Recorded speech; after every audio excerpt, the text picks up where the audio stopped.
sua participação. É o ouvinte em primeiro lugar, com muita informação, com mais emoção. Francisco Rossi e você. Entrevista do dia. 13 horas, eu vou repetir, 12 horas e 32 minutos. Nós estamos aqui com a professora e pedagoga Silvia Ruedas. Ela é mestre em educação pela USP, atua na Subsecretaria de Estado da Educação, é sócia fundadora da ONG Fênix, já atuou também como suplente do Conselho Estadual de Educação, foi delegada de ensino de Barueri, ex-dirigente regional de ensino de Itapevi e ex-secretária de projetos especiais de Jandira. Nós vamos conversar com a professora Silvia sobre a qualidade de ensino e os desafios da educação na atualidade. Tudo bem, professora Silvia? Bom dia, Rossi, bom dia, ouvintes. Eu quero, antes de mais nada, dizer que eu estou emocionada de estar aqui na sua presença.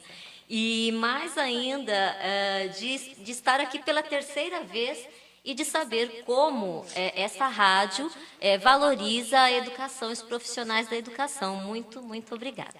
Eu que agradeço. Muito obrigado por suas palavras. Ô, Silvia, me fale um pouco, porque o tema da entrevista é a qualidade de ensino e os desafios da educação na atualidade. Então, nos fale um pouco sobre a sua trajetória profissional e da sua atuação na Subsecretaria Estadual de Educação, e se você também já teve a oportunidade de atuar como professora. Ah, sim. Eu gosto de ser chamada, de conhecida como educadora. Acho que educadora é o máximo que se pode ter numa carreira como esta. Um momentinho só, professora. O técnico está pedindo, por favor, você falar um pouquinho mais perto do microfone. Muito obrigado. Ok. Assim melhorou? Então, e ser conhecida como educadora. Eu atuei, sim, como professora. Professora alfabetizadora. O papel mais lindo que se faz para um ser humano é proporcionar a esse ser humano a descoberta da leitura, do aprender, os primeiros passos na escola. E, neste momento, eu quero também já mandar um grande abraço a todas as educadoras, alfabetizadoras do nosso país, né, que fazem esse trabalho com amor, dedicação e competência.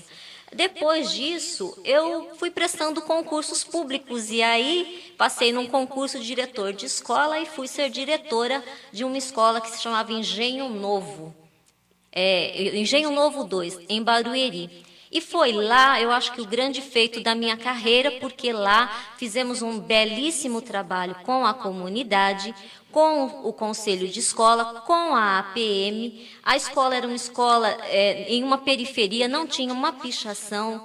A comunidade contribuía, nós tínhamos até sistema de som em todas as salas de aula, num trabalho realizado em conjunto. E conseguimos, assim, no final do trabalho, aparecer no Jornal Nacional como evasão zero. Essas matérias que saem hoje, nós já fazíamos lá em 91, meu período foi de 91 a 95, com o Conselho de Escola visitando alunos e resgatando esses alunos para a escola, para a educação. Foi um grande trabalho e aí também mando um abraço a todos do Engenho Novo, comunidade, professores, educadores. Depois eu fui dirigente de ensino, prestei um concurso, foi na época do Covas, e fui ser delegada de ensino. E aí tive uma amplitude de mais de 100 escolas, 100 mil alunos, envolvendo 3 cidades, Barueri, Santana de Parnaíba e Pirapora, e depois fui reconduzida a um cargo maior de dirigente regional de ensino, que criou-se uma regional, e que abrigou mais 2 municípios, Jandira e Itapevi. Nós ficamos com 5 municípios. E fizemos todo um processo de municipalização, E eu estou muito feliz porque agora o prefeito eleito de Barueri foi quem deu início ao processo de municipalização naquela época. Assinamos o primeiro convênio na região. Né? E lá estava o Gil assinando, e hoje ele diz assim: eu vou colocar a educação em primeiro lugar, e a educação vai ser referência nacional. Um grande abraço aí a ele e a todos os educadores de Barueri, da diretoria de ensino de Itapevi, que trabalharam comigo e que me ajudou a promover um sonho de melhorar a qualidade de ensino na região, e fizemos isso enquanto estivemos lá. E aí depois eu fui ser secretária municipal em Jandira, fui convidada, e lá, como secretária municipal, o grande feito foi um cursinho popular, pré-vestibular, atendíamos 1.000 jovens por ano, ele foi meu objeto de pesquisa de pós-graduação na Universidade de São Paulo, na USP, e nós vimos estudantes de periferia tendo acesso à educação superior, coisa que antes eles não tinham essa referência. Hoje já estão terminando, fazendo pós-graduação na própria universidade. Com o ProUni, também acabou que esse percentual aumentou, porque na época da minha pesquisa, era 2003, 2004, apenas 0,6% dos alunos matriculados chegavam à educação superior. Hoje em dia, não. Hoje em dia, nós temos, por conta de uma política regulatória, que é o ProUni, que foi estabelecido. E então foi um grande feito, mas tinha Comuna Urbana, que era um programa habitacional de retirada das famílias das áreas de risco para uma comunidade muito bacana. Tivemos, enfim, a Universidade Aberta, vamos falar da educação, já que é educação, o programa de universidade à distância. Nós tivemos a Unifesp, nós tivemos a UFSCar, a UFOP, concursos de graduação, já participei até da primeira formatura lá. Então, realmente, programa Desnutrição Infanto-Juvenil Zero, de combate à desnutrição, não vou falar todos porque eram 13, tá? É muita coisa aqui. E hoje eu estou na Secretaria de Estado da Educação, apoiando o professor Herman, o nosso secretário de Estado da Educação, numa subsecretaria, da qual o professor Rubens Mandetta, ele é o responsável, e lá eu trabalho exatamente com indicadores educacionais, propostas para a melhoria da qualidade da educação. Agora, professora Silvia, na quarta-feira, dia 28 de novembro, uma das consultorias mais respeitadas do mundo na avaliação de sistemas de ensino, que é britânica, Unidade de Informações Econômicas, tem um nome aqui em inglês, colocou o Brasil no penúltimo lugar em um ranking da qualificação da educação. O estudo analisou dados de 40 países. Finlândia e Coreia do Sul aparecem no topo da lista. E a pesquisa levou em conta critérios como a qualidade dos professores, o desempenho escolar no ensino fundamental e índices de alfabetização.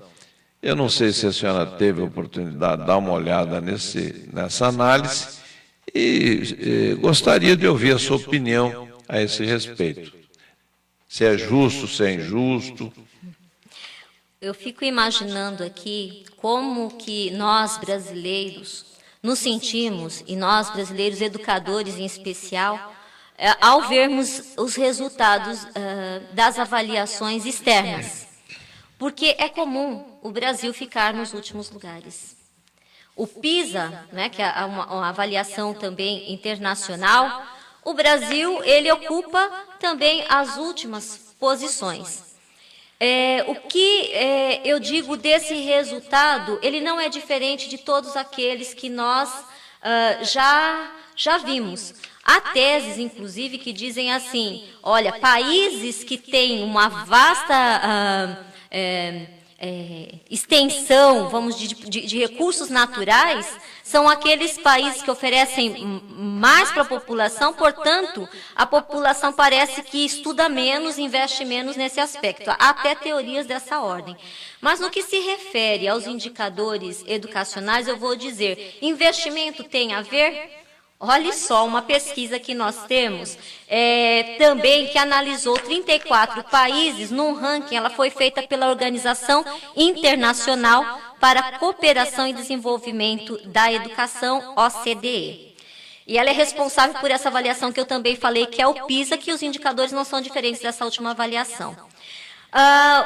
Enquanto que o Brasil investe 1,6 dólares por aluno no ensino pré-primário, a média dos países dessa organização, que são 34 países, é de 6,6 a média de investimento dólares, né, por aluno ano. Bom, quando eu coloco o ensino primário, o Brasil investe 2,4 dólares.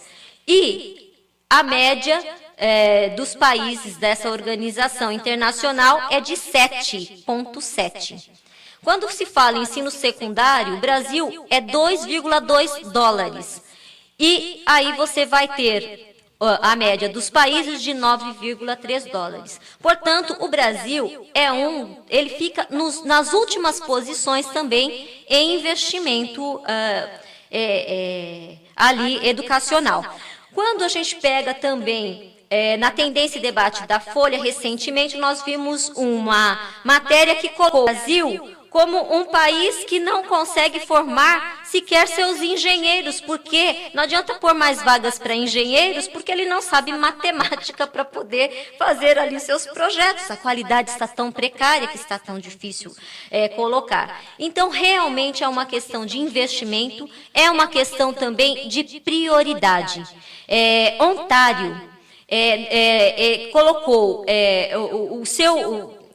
a cidade de Ontário, né, colocou a educação em primeiro lugar, mas todos foram investir em educação. O empresário foi investir em educação, a população foi investir em educação, o poder público foi investir em educação, as escolas colocaram a educação em primeiro lugar, colocando 3 aspectos. Ele teria que saber ler, teria que saber escrever, teria que saber matemática e teria que saber ir lá para a educação superior. No Canadá. No Canadá, né? Ontário, no Canadá. E aí, você vai falar, é um país muito desenvolvido, não tem nada a ver com o Brasil. Vamos pegar um país que é um país pobre, vamos dizer, Cuba. A vantagem acadêmica de Cuba foi escrita num programa do Carnoy, num livro do Carnoy, que ele publicou e disse o seguinte: por quê? Ele comparou Chile, Brasil e Cuba. Por que Cuba era melhor? Independente de renda ou sei lá o quê, Cuba colocava a educação como prioridade, a formação de professores como prioridade. Portanto, o aluno, ele não ia trabalhar, não, ele tinha que estudar primeiro para depois trabalhar. A escola, ele fica 7 horas no mínimo na escola. Em Cuba, ele tem a alimentação adequada, ele tem o ensino adequado, ele tem o professor adequado. E lá em Cuba, por mais que incrível que se pareça, o professor é quem tem o melhor salário. Portanto, não é como aqui no Brasil que ninguém quer ser mais professor. Foge da carreira pela violência, pelo desprestígio, pelo salário aviltante que ainda recebe, não é? Então, realmente é uma situação difícil. Agora, esse relatório britânico, ele destaca ainda a importância de empregar professores de alta qualidade e a necessidade de encontrar maneiras de recrutá-los e o pagamento, óbvio, né, de bons salários. Esses pontos são realmente fundamentais quando se fala em ensino de qualidade? Com toda certeza, sim. Mas como eu coloco, há pesquisas que indicam que não só o salário resolve, ok? O que pode resolver, além do salário, é esse comprometimento do poder público. Olha, o Brasil tem no seu plano decenal de educação, agora que está aí para ser aprovado, ele coloca que vai investir até o final dessa década 10% do PIB. Hoje ele investe 5 ponto alguma coisa. Países sérios que quiseram investir, investem no mínimo 11% do PIB, começa por aí.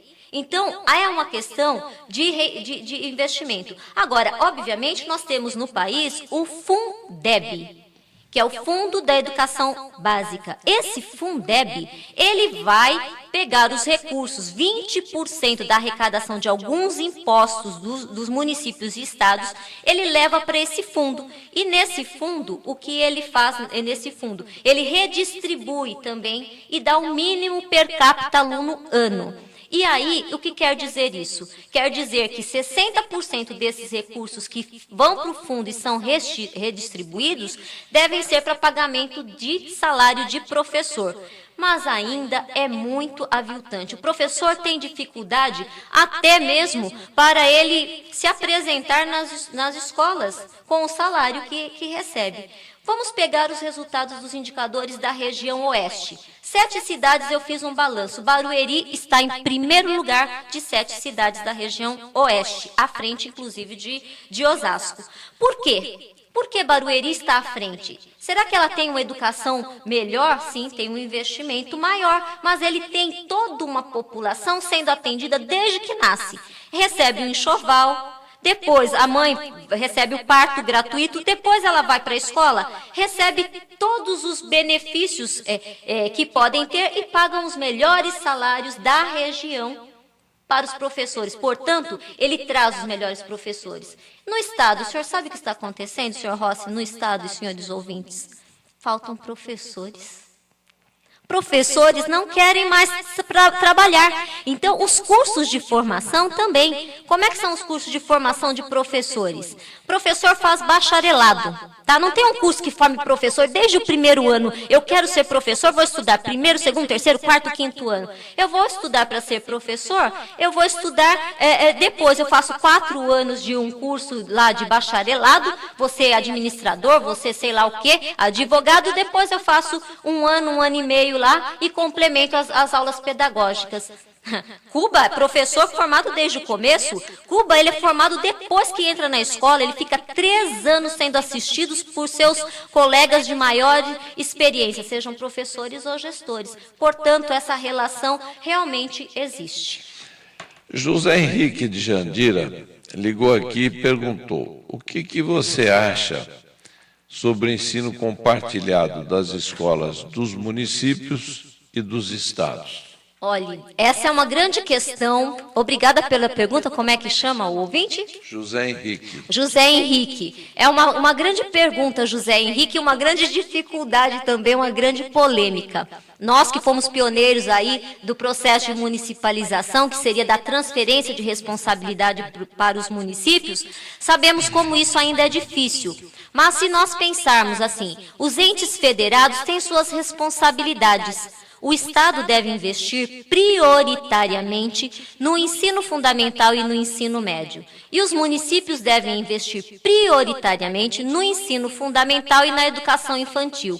Ora, se é assim, ambos têm a função de investirem no ensino fundamental e, por isso, algumas escolas foram compartilhadas. Só que os educadores, vejam bem, o município tem suas regras, o Estado tem as suas regras, quando deveriam caminhar no mesmo norte. O professor do município que ganha melhor que o professor do Estado, muitas vezes, ele se sente com mais poder sobre os outros e não há uma junção. Outra questão é a partidária. O prefeito, quando assume, ele assume com uma legenda, não é? Vamos lá, o Gil assumiu em Barueri, é do DEM. Quando ele assumiu, ele não vai governar apenas para alunos e pais que sejam do DEM. Ele vai ter que administrar para quem votou no PT, no PSDB, em todos os partidos por aí. Tira-se essa legenda. Então, também tem que tirar a legenda de aluno do Estado, aluno do município, aluno do professor do Estado, professor do município. Tem os educadores do Estado, os educadores da cidade, os educadores que vão trabalhar em educação e não educadores deste ou daquele lugar, nem aluno rotulado. Eu sou aluno do município, eu sou aluno do Estado. Eu sou aluno e nem comunidade que seja essa ou aquela.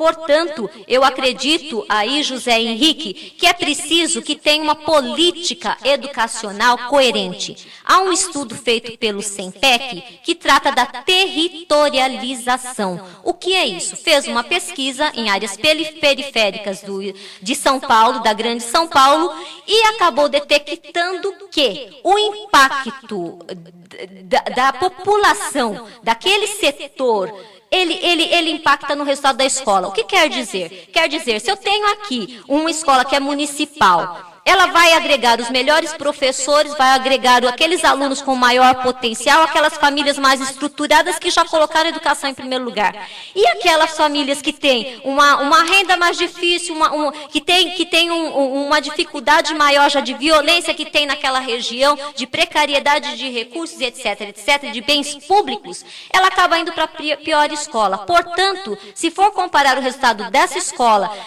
ela vai ser um resultado melhor, potencializa melhor. E aquela que tem pior vai continuar sendo pior, por quê? Porque os piores vão para lá.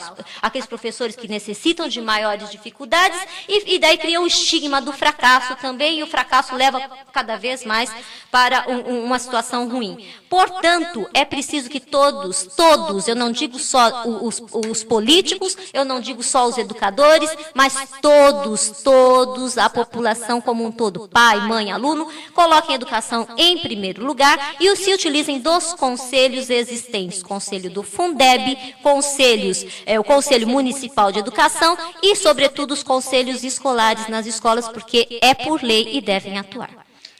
Eu quero mandar um abraço para Dolores de Macedo Melo, lá do Conjunto dos Metalúrgicos, que ligou aqui querendo participar do sorteio da camiseta do Elvis, dos ingressos, né? 2 ingressos para a exposição do Elvis, que é uma oferta aqui da Rádio Nova Difusora. Sobre o IDEB, Índice de Desenvolvimento da Educação Básica, qual a importância deste índice para mudarmos esse cenário de avaliação ruim da qualidade do ensino, professora? Primeiro, deixar os holofotes nesses índices até para dar um alerta para a população. Mas, passando desse processo, é melhor que se abra esses índices. Saber por quê. Por que o índice, por exemplo, aqui de Barueri, é 5,9 no ensino fundamental ciclo 1, nas séries finais. E por que em Carapicuíba é 4,4 esse índice? Tem que saber como é que estão sendo tratados os professores, qual é a política que está sendo implementada. Em Barueri eu tenho uma tese. Colocaram o ensino de período integral em algumas escolas. E não para todas as escolas. Os indicadores são elevadíssimos, enquanto a média nacional aqui é de 5,1, lá 7 ponto alguma coisa, até saiu como referência uma dessas escolas de período integral. Então, o indicador acaba elevando, não são todas muito boas, mas, em geral, tem uma educação melhor. E em Jandira, 4,5 também. O que acontece naquela cidade? Dá para a gente adivinhar pelos últimos acontecimentos, até prefeitos são mortos, o sistema desagregado, as dificuldades todas, porque passam ali aqueles educadores e aquela população. Portanto, o IDEB deve ser aberto, eu coloco aqui. E aí é um papel de política educacional municipal. De cada sistema municipal, ou seja, secretarias municipais de educação, e cada escola. Eu vou abrir. Português, quais são as habilidades e competências que os alunos não estão conseguindo adquirir nesse processo educacional? Faltam professores? Tem professores? Estão qualificados? Precisa ter uma formação continuada? Eu preciso ter um processo de recuperação paralela e contínua para que esse aluno possa ter uma melhor aprendizagem? Então tem que abrir, porque ele não aprende a matemática. Como é que as aulas estão acontecendo? Tem uma ordem dentro da escola para que isso aconteça? Olhe, eu fui pesquisar. Minas tem os melhores resultados do Brasil, tá? Em termos de IDEB. Por que Minas tem os melhores resultados? Não sei, uma variável que existe é que os diretores são eleitos pela comunidade. Portanto, se eles não prestarem um bom serviço, a comunidade está cobrando e esse diretor não vai.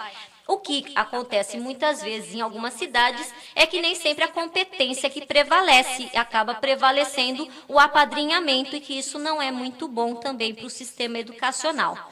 Um outro fator que também interfere nos resultados, ele diz respeito ao tempo de permanência na escola. Ter mais tempo de permanência na escola é bom? É excelente.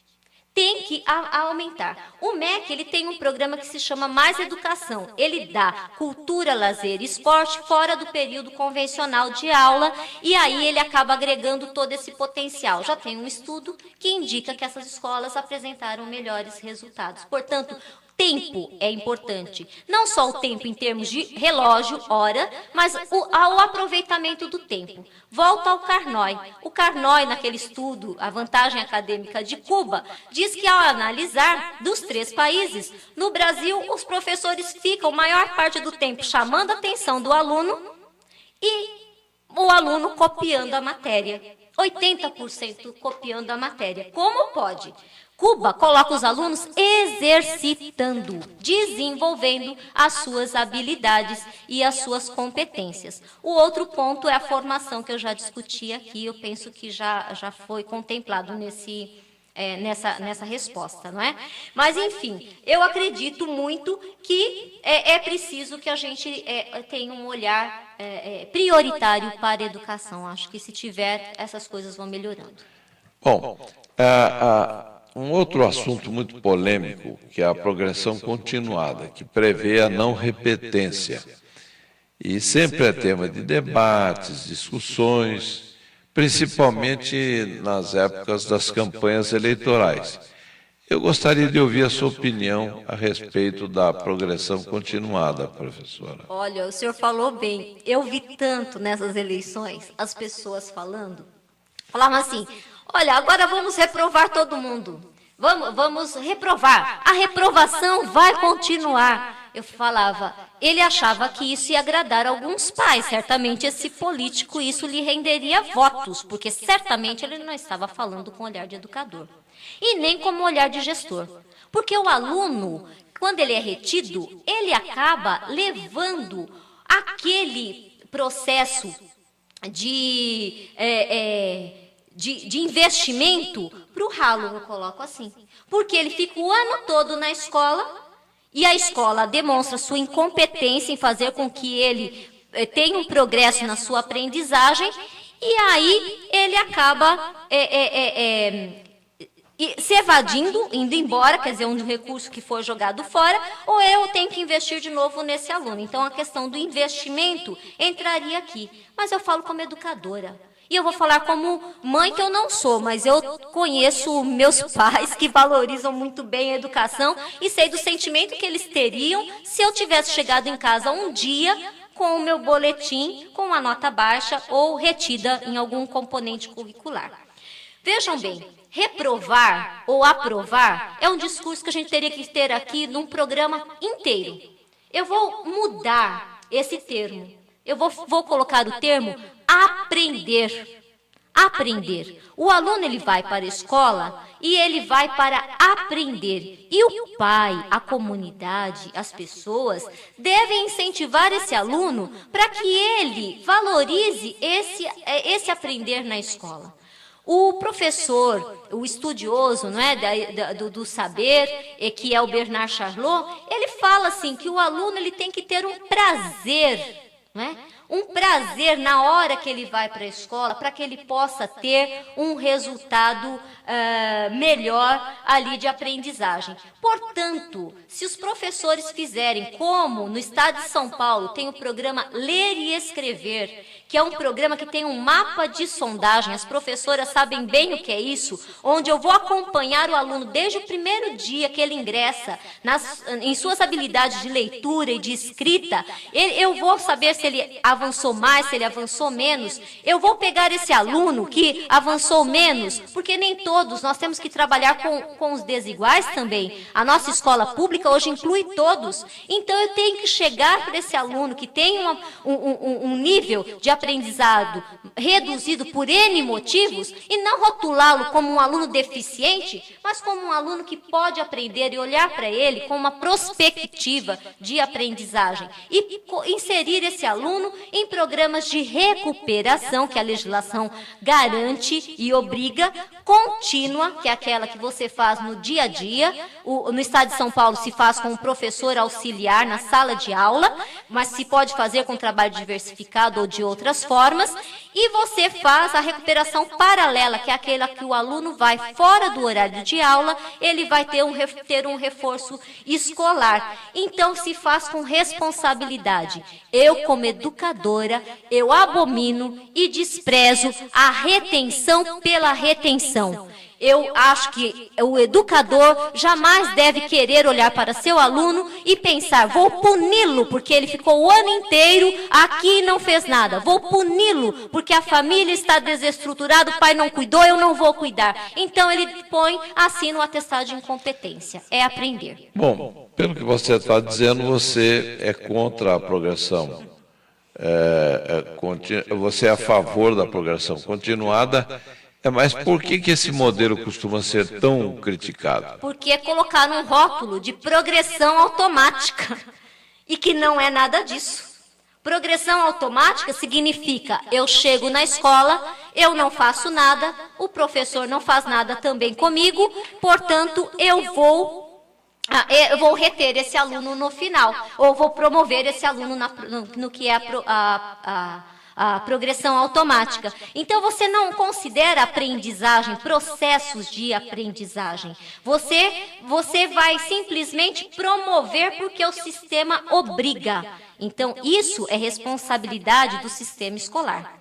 É responsabilidade para falar, vou fazer sozinho? Não, o professor não faz sozinho. Ele traz o pai para a escola e tenta envolver esses pais. As melhores escolas do IDEB são as escolas que trazem os pais para fazerem o trabalho conjunto. Vai dizer, o pai trabalha, não tem tempo? Não. Isso também é uma desculpa, isso também é um rótulo, como tem esse rótulo daí que reter é bom. Bom, 13h03, nós vamos a um breve intervalo e já nós voltamos. Com a sua participação, é o ouvinte em primeiro lugar, com muita informação, com mais emoção. Francisco Rossi e você. 13h13 e nós estamos conversando aqui um bate-papo muito interessante, muito ilustrativo, com a professora Silvia Ruedas. E nós vamos continuar aqui com esse bate-papo, porque educação é um assunto que interessa a todos nós.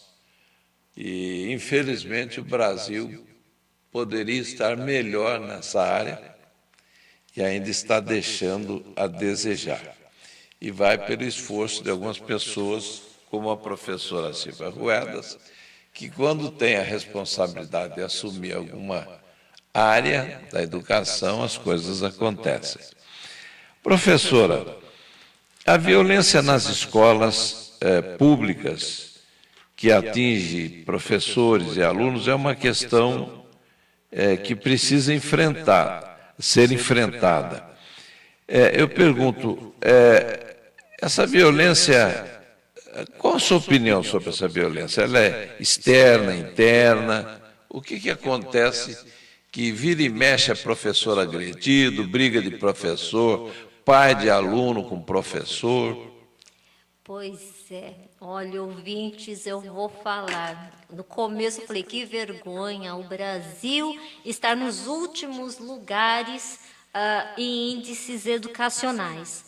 Agora, vejam bem, quando se trata de violência, e nós temos aí um documento que é o Mapa da Violência 2012, o Brasil, ele fica em quarto lugar de 92 países. Ele está lá em quarto lugar em violência contra as crianças e adolescentes, ou seja, de 0 a 19 anos, em homicídios. Eu não estou falando só que foi violentado, não, estou falando de mortes violentas dessas crianças e desses jovens. Olha que absurdo, não é? Há um contraponto muito grande entre a violência e a educação. A violência, se for entendida como algo externo e ela existe, e quando a escola chega, o aluno chega na escola, ele traz a sua mala, eu chamo de mala, sabe? Tudo que ele vive na casa, na família, na igreja, no bairro, e são aqueles, todos aqueles valores que ele traz, sociais e morais daquela comunidade, e ele vai para a escola. Portanto, se ele tem uma violência em sua casa, ou no perímetro, né, da sua casa, no seu bairro, ele vem carregado ou dela, ou de comportamentos que acabam promovendo novas violências dentro desse contexto escolar. Agora, vamos pensar um pouco de que família nós estamos falando quando eu falo de pais e desses alunos.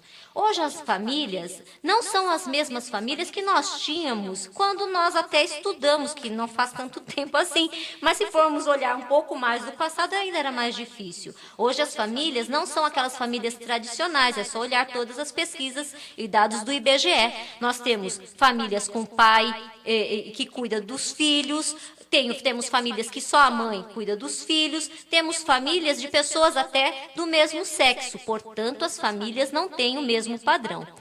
Ora, se a família não tem o mesmo padrão, ela tem violência? Não sei, tem uma formação diferenciada daquela que tinha no passado.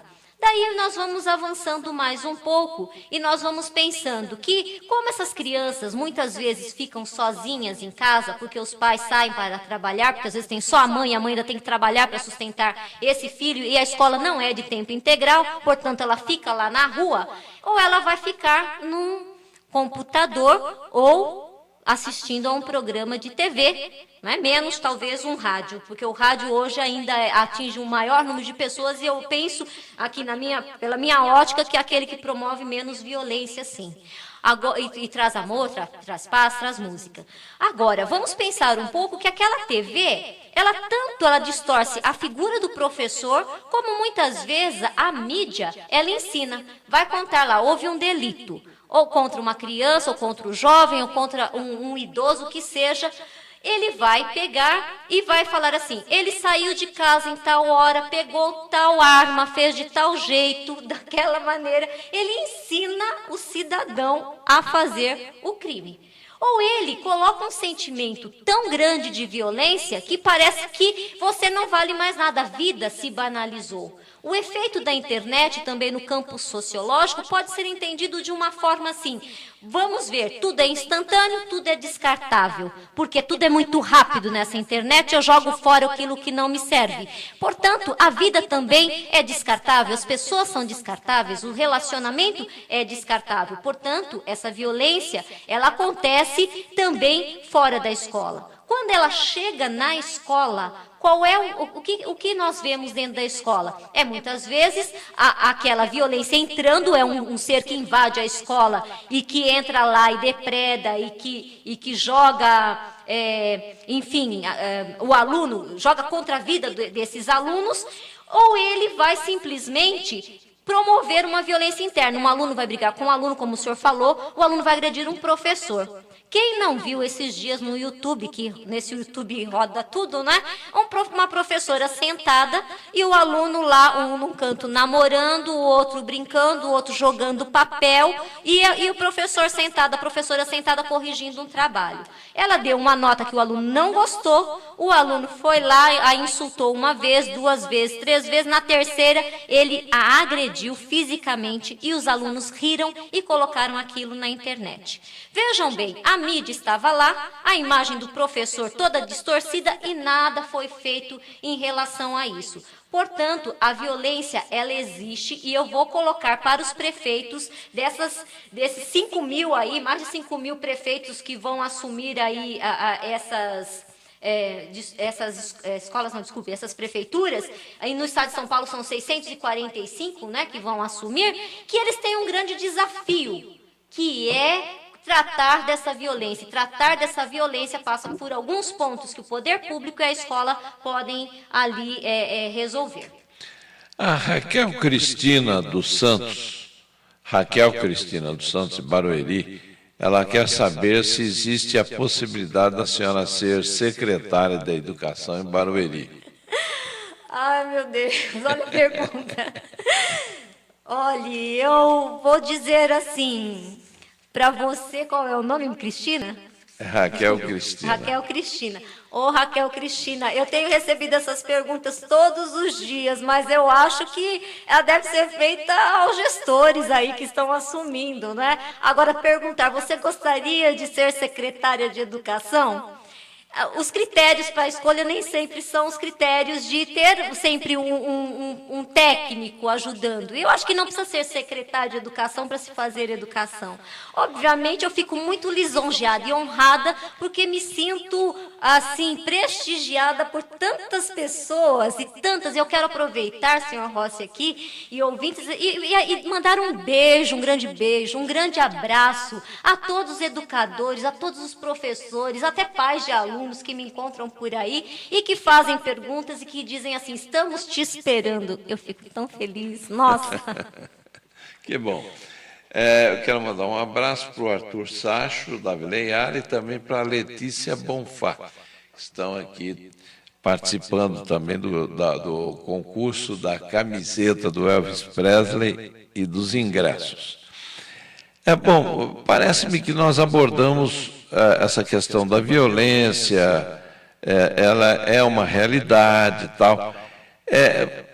Como é que a gente poderia resolver essa questão da violência, professora? Olha, primeiro entendendo onde é que está essa violência, certo? Se ela é interna, se ela é externa. Segundo ponto, a classificação do que é violência e do que é indisciplina dentro da escola. Porque quando você trata de uma depredação, uma pichação, uma agressão física contra um professor ou contra um aluno, isso é caso de polícia. E tem normas, tem gente esperando aí uma lei que vai punir o jovem do Estatuto da Criança e do Adolescente. Tá, isso pode até vir a ajudar, não sei, podemos debater isso em outra oportunidade. Mas vamos colocar um pouco que hoje, se um aluno depredar uma escola, depredar o patrimônio público, ele pode ser coibido, sim, a pareceres jurídicos, a Procuradoria Jurídica tem uma indicação de como proceder. Obviamente, não esquecendo que a escola é um lugar de educação. Portanto, ela deve pensar em medidas socioeducativas para esses jovens que são jovens agressores, porque a educação pode fazer um contraponto a essa mídia toda que acaba promovendo, como eu falei, a própria violência através até dos seus joguinhos, videogames e etc., né, programas de TV. Agora, quando eu vou falar aqui a questão dessa violência, se ela é uma violência e ela é tratada como indisciplina, é um desrespeito, tem ali o aluno que não faz a lição, que ele quer lá, como aquela sala de aula que eu descrevi, para mim aquilo lá não era uma violência. O professor não sabia lidar. O aluno hoje, a tecnologia, ele vai lá, ele é protagonista, ele se exercita, como eu disse lá, que outros países fazem, ele chega na escola, o professor fica sentado, corrige, nem olha para o aluno. Ele nem olha, ele nem a gente, não é? Não culpo também o professor, porque ele não foi formado para isso. Muitas vezes esses cursos que são bacharelados, depois dá mais 1 ano e meio, o professor nem sabe metodologias e práticas de ensino e nem psicologia o suficiente para lidar aí com as questões na sala de aula. Portanto, há coisas que podemos fazer. Eu gostaria de colocar aqui alguns pontos que eu penso para o poder público. Poder público seria ampliação da jornada dos alunos, lógico, ele ficando mais tempo com educadores, portanto, a educação externa teria menos efeito. A formação continuada para gestores e professores, de modo que eles possam estabelecer um clima escolar amigável, um clima escolar acolhedor, um clima escolar de educação para a paz. Mas, para isso, é preciso que eles tenham elementos para poder entender e trabalhar. A abertura das escolas nos períodos ociosos para os pais, para a comunidade e manter uma ronda escolar. É preciso também que a gestão das escolas façam um papel de acolhimento, como eu falei, de organização e de limpeza, e que os professores alterem as suas práticas de ensino. Bom, nós somos escravos do tempo, gostaríamos de ficar falando mais sobre esse assunto. Fica o convite para a sua volta aqui ao nosso programa. A Terezinha Fernandes da Silva, lá do Bela Vista, aqui em Osasco, está cumprimentando a senhora e diz que o que está sendo dito é a mais pura verdade. E o Eduardo Segantini, lá de Jandira, está cumprimentando-a e também o programa e dizendo que realmente a senhora está dando um show de bola aí. Bom, 13 horas e 25 minutos, eu deixo o microfone para as suas despedidas e algum contato, alguém que queira entrar em contato com a senhora, fique à vontade, professora. Olha, mais uma vez, senhor Rossi, estar aqui na Nova Difusora é um prazer. Estive com o Segantini, estive com o Baldassari e hoje, assim, fechando, não é fechando não, com chave de ouro, vamos dizer, com o senhor, né? Então, muito, muito obrigada. Obrigado.